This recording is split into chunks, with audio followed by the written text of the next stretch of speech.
J'ai donc le plaisir de vous présenter en avant-première notre tout nouveau quantième perpétuel avec affichage en ligne inédite et brevetée, la référence 5236P. Ce nouveau quantième perpétuel est doté d'un affichage du jour, de la date et du mois inscrit dans un grand guichet unique à 12 heures pour lequel 3 demandes de brevet sont en cours. Ce quantième perpétuel est monté sur un nouveau mouvement dérivé de notre calibre 31-260 à micro-rotor et équipé de toutes les dernières innovations de Patek Philippe. Ce nouveau quantième perpétuel en ligne est lancé dans un élégant boîtier de type Calatrava en platine, allié à un cadran laqué bleu dégradé noir, avec une terminaison satinée verticale. Les aiguilles et les index sont de type bâton en or gris. Dès 1925, Patek Philippe a créé des montres de poche avec quantième perpétuel en ligne, principalement pour le marché américain. La montre de poche qui nous a inspirés est cette référence 725-4 de 1972 qui est exposée au musée Patek Philippe. Mais c'est la première fois que nous développons un quantième perpétuel en ligne dans une montre bracelet. Cette montre de poche d'un diamètre de 46 mm était bien plus adaptée à ce genre d'affichage du fait de sa taille plus importante qui permettait de placer un seul disque de 31 dates tout en gardant un affichage de taille raisonnable et lisible. Pour comparaison, notre référence 5236 n'a quant à elle qu'un diamètre de 41,3 mm. L'inspiration de notre nouvelle référence 5236 en platine s'inspire de la référence 5235 en or gris de 2011, régulateur à quantième manuel. Dans cette référence 5235, la bande de carrure est satinée, alors que pour notre nouvelle référence 5236P, elle est polie et sertie d'un diamant à 6 heures, comme signe de distinction de nos montres en platine. Au niveau de l'affichage, nous retrouvons les heures et minutes au centre et la petite seconde à 6 heures. À 12 heures, les indications en ligne du jour, de la date et du mois dans un guichet unique avec la particularité que les disques sont coplanaires, c'est-à-dire sur le même niveau. À 8 heures, un guichet jour-nuit et à 4 heures, le guichet de l'année bissextile. L'affichage de la Lune est quant à lui à 6 heures, coaxial à la petite seconde. Pour les fonctions, une couronne à 2 positions. Position poussée, le remontage, et position tirée, la mise à l'heure. Nous avons 4 correcteurs. Le correcteur des phases de lune à 8 heures, celui des jours de la semaine à 9 heures, celui de la date à 10 heures, et enfin, le correcteur des mois à 2 heures.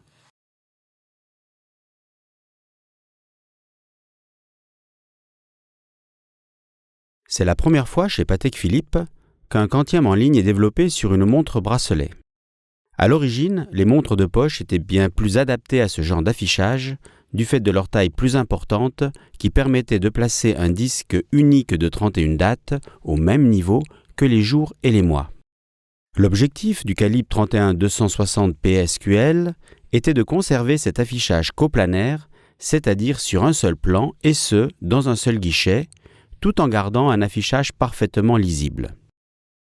Afin de remplir ces conditions, l'affichage de la 5236P est composé de 4 disques où les unités et les dizaines de la date ont été séparés. C'est un mécanisme complet qui a été développé pour réaliser cet affichage des unités et des dizaines, et ce ne sont pas moins de 118 composants qui ont été ajoutés. L'affichage est, en outre, doté de 2 autres guichets, l'un pour l'indication de l'année bissextile et l'autre pour l'indication jour-nuit. De plus, on trouve une petite seconde à 6 heures qui entoure le guichet des phases de lune. Cette référence 5236P s'inspire de la référence 5235 avec un boîtier de type Calatrava de 41,3 mm de diamètre avec une lunette biseautée. Les finitions sont polies à la main et la carrure est sertie d'un diamant à 6 heures, signe de reconnaissance des boîtes en platine. Sur son pourtour sont disposés les différents correcteurs des indications calendaires. Le cadran bleu satiné vertical joue avec la lumière par un dégradé de noir en périphérie. Les index, appliques et aiguilles de type bâton sont en or gris. L'affichage des 3 indications jour, date et mois se détache avec une grande netteté en bleu sur fond blanc, en harmonie avec le cadran. Au verso, on retrouve le balancier inertiel Gyromax et son spirale en cylindre Spiromax, ainsi qu'un micro-rotor en platine gravé de la croix de Calatrava. À des fins esthétiques, ce mouvement comporte 6 ponts qui recouvrent l'ensemble du mouvement de base. Nous allons à présent découvrir ce nouveau quantième perpétuel en ligne et son nouveau mouvement automatique à micro-rotor. À gauche, le mouvement de base vu côté pont avec ses 6 ponts, son rotor en platine et un balancier Gyromax battant à une fréquence de 4 Hz. À droite, le quantième perpétuel et son affichage à 7 disques, dont 2 pour afficher la date, avec un disque pour les dizaines et un disque pour les unités. Les 3 demandes de brevets en cours sont pour l'affichage coplanaire à roulement à billes, le mécanisme autobloquant du disque des unités de la date garantissant la non-désindexation avec le disque des dizaines, le mécanisme permettant de passer du 31 au 1 tout en gardant l'unité 1 2 jours de suite.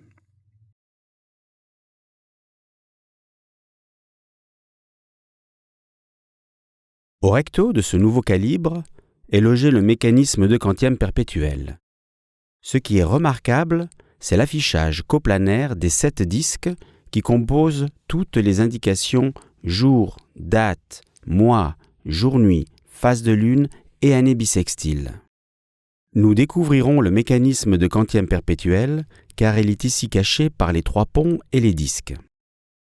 À noter par ailleurs qu'une grande partie du mécanisme a été empirée pour améliorer la fiabilité du mouvement.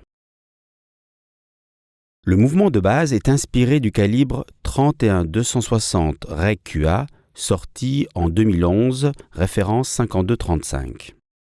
On l'a quelque peu adapté pour pouvoir entraîner le mécanisme de quantième perpétuel. Il est muni d'un barillet dont le couple moteur a été augmenté de 20% et bat à une fréquence de 4 Hz. Pour assurer un bon pouvoir remontant, sans épaissir le mouvement, le micro-rotor a été réalisé en platine pour conserver une épaisseur du mouvement de base de 2,6 mm.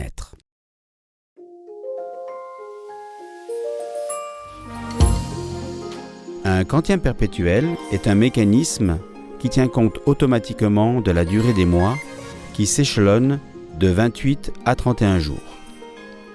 Aussi, ce mécanisme sait que tous les 4 ans, le mois de février compte un jour supplémentaire, soit 29 jours, et que les 3 années suivantes, il n'en comporte que 28. Tous les jours, un cliquet entraîne l'étoile de quantième qui comporte 31 dents et fait passer la date d'un jour. La durée des mois est gérée par la came des mois, dont la profondeur des encoches permet au mécanisme de connaître le nombre de jours d'un mois, dont on peut voir ici la répartition de l'ensemble des mois de l'année. Afin de gérer la particularité du mois de février, une came dédiée, appelée traditionnellement satellite, comporte 4 faces, dont une plus haute pour l'année bissextile, symbolisée par l'année 4. Plus l'encoche est profonde, plus le mois est court, et on retrouve donc avec le satellite le mois de février à 28 jours dans les positions 1, 2 ou 3, et 29 jours pour la position 4. Les mois de 30 jours avec avril, juin, septembre et novembre, et enfin, tout en haut de la came, les mois de 31 jours avec janvier, mars, mai, juillet, août, octobre et décembre. Lors du changement de mois, la came des mois tourne d'un 12e de tour pour passer au mois suivant.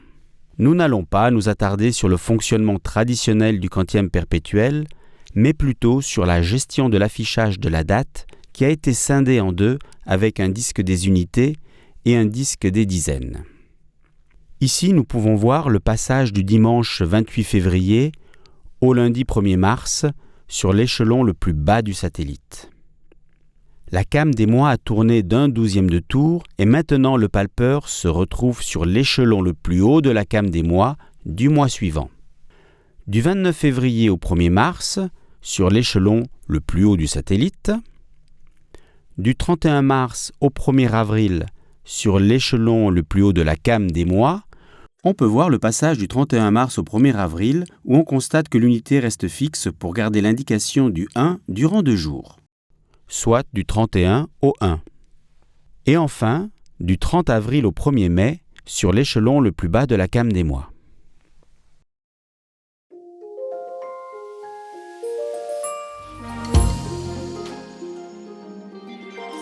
La montre de poche qui nous a inspiré pour notre référence 5236 est la référence 725/4 datant de 1972 que l'on retrouve au musée Patek Philippe. Cette montre de poche, avec un guichet en ligne au format dit américain, puisque l'affichage commence par le mois, était déjà un affichage coplanaire, c'est-à-dire que les 3 indications mois, date et jour sont sur le même niveau et affichées dans un seul guichet. Dans le cas de cette montre de poche, l'affichage coplanaire n'était pas techniquement compliqué car le choix avait été de garder un disque de quantième de 31 dates, affichant ainsi une taille de guichet de 1,7 mm qui était relativement lisible pour une montre de poche. Cette solution n'était pas possible pour notre montre bracelet 5236 car dans ce type de construction, les guichets auraient eu une hauteur de 1,4 mm. Pour cette raison, nous avons scindé le disque des dates en 2 parties, l'une pour les unités et l'autre pour les dizaines. Ceci nous permet d'avoir une hauteur de guichet très lisible de 2,05 mm pour une dimension de mouvement plus petite. Pour faire pivoter les disques les uns par rapport aux autres, on a souhaité que chaque disque pivote indépendamment des autres disques dans un souci de limiter les frottements et par conséquent d'économie d'énergie. Le moyen le plus élégant a été de monter les disques sur des roulements à billes et la particularité est d'utiliser un double roulement à billes breveté avec un roulement extérieur et un roulement intérieur qui pivote autour d'un élément fixe. On peut ainsi faire pivoter le disque des dizaines autour du disque des jours et celui des unités autour du disque des mois sans qu'il y ait aucun contact les uns avec les autres. Grâce à ce système de double roulement à billes, les disques sont maintenus en hauteur indépendamment du cadran. En mettant les disques de profil, on peut distinguer que les 4 disques sont sur le même plan.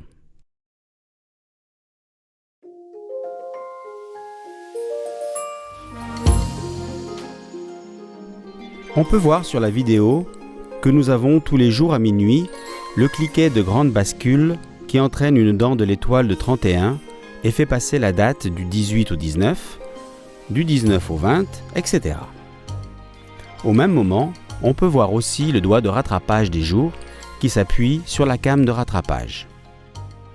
Lorsque l'on arrive au 27 février, au retour de la grande bascule, le doigt de rattrapage passe devant la came de rattrapage et ainsi, dans la nuit du 28 février au 1er mars, le doigt de rattrapage commence à entraîner la came de rattrapage et donc aussi l'étoile de 31 et passe du 28 au 29, puis au 30 et finalement au 31 et les deux ensemble, le cliquet et le doigt de rattrapage, passent la date du 31 au 1er mars. Au passage du 1er mars, la came des mois tourne d'1/12 de tour pour se positionner sur le mois de mars au sommet de la came puisque le mois de mars a 31 jours. À minuit, le cycle recommence et le cliquet de grande bascule actionne à nouveau la date pour passer au 2, puis au 3 et ainsi de suite. Mais comment passe-t-on du 31 au 1 sans faire sauter le disque des unités? L'astuce est la suivante. L'étoile de 31 dents, que nous avons vue tout à l'heure, est divisée en 2 parties. Une partie supérieure où il y a 31 dents actionnées par le cliquet et une partie inférieure où 2 dents ont été tronquées. Cette roue de 31 dents engraine avec la roue des unités qui commande le disque des unités et fait donc avancer les unités d'un jour tous les jours. Lorsque l'on arrive au 31, le 1 doit donc rester en place et grâce aux 2 dents manquantes, l'étoile de 31 avance d'un 31e de tour, mais l'étoile des unités, elle, reste en place puisqu'elle n'est pas engrainée.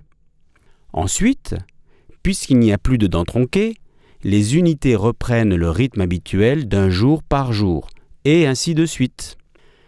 Pour la partie des dizaines, l'étoile de 31 engraine avec l'étoile de 31 des dizaines par l'intermédiaire d'un renvoi.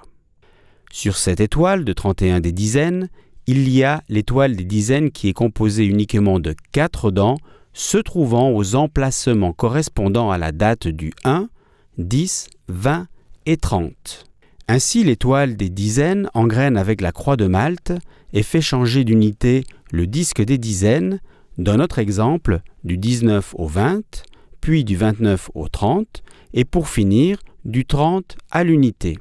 C'est pour cette raison que les dents de la roue des dizaines ont 2 dents espacées, 2 dedans, pour le passage du 30 à l'unité.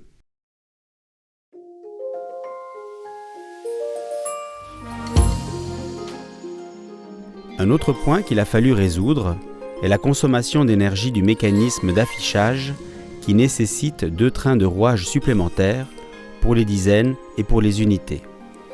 Pour rappel, ce mécanisme d'affichage complexe comporte à lui seul 118 composants. Pour optimiser au maximum le rendement des rouages, la quasi-totalité des rouages ont été pivotés entre pierres, 55 pierres au total. Ainsi, l'énergie du mouvement est prise directement par un mobile de minuterie dédié à cet effet.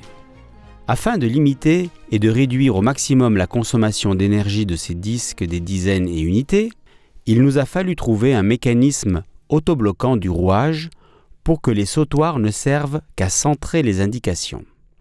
Ainsi, en cas de choc, le rouage ne se désindexe pas. Pour le rouage des dizaines, le choix s'est porté sur un rouage de type croix de Malte où un carré coopère avec une face cylindrique et garantit la non-rotation des mobiles en dehors des moments autorisés, et ceci 4 fois par mois. Pour le rouage des unités, le mécanisme autobloquant breveté a été développé où 2 roues décalées permettent d'empêcher la rotation des mobiles lorsque la date n'est pas entraînée. Le disque des unités est entraîné par la roue de quantième au travers du train d'engrenage composé d'un mobile autobloquant muni de 2 roues, une fixe et l'autre élastique. Ces 2 roues, sous l'effet du ressort, ont tendance à s'écarter. La roue de quantième entraîne donc le rouage, la roue élastique s'appuie contre une dent du pignon à 4 dents, la roue fixe continue son chemin puis entraîne le pignon à 4 dents qui fait sauter le disque des unités de l'indicateur de quantième. Une fois le saut réalisé, la roue élastique s'écarte à nouveau de la roue fixe. Lorsqu'un choc survient, le pignon à 4 dents vient buter contre le sommet de la dent de la roue élastique et empêche le disque des unités de changer de date. Le choc une fois passé, le sautoir vient repositionner le disque des unités. Ce mécanisme breveté est inspiré d'ailleurs de la surprise que l'on retrouve dans les mécanismes de répétition minute qui garantit qu'aucune minute n'est sonnée au quart d'heure.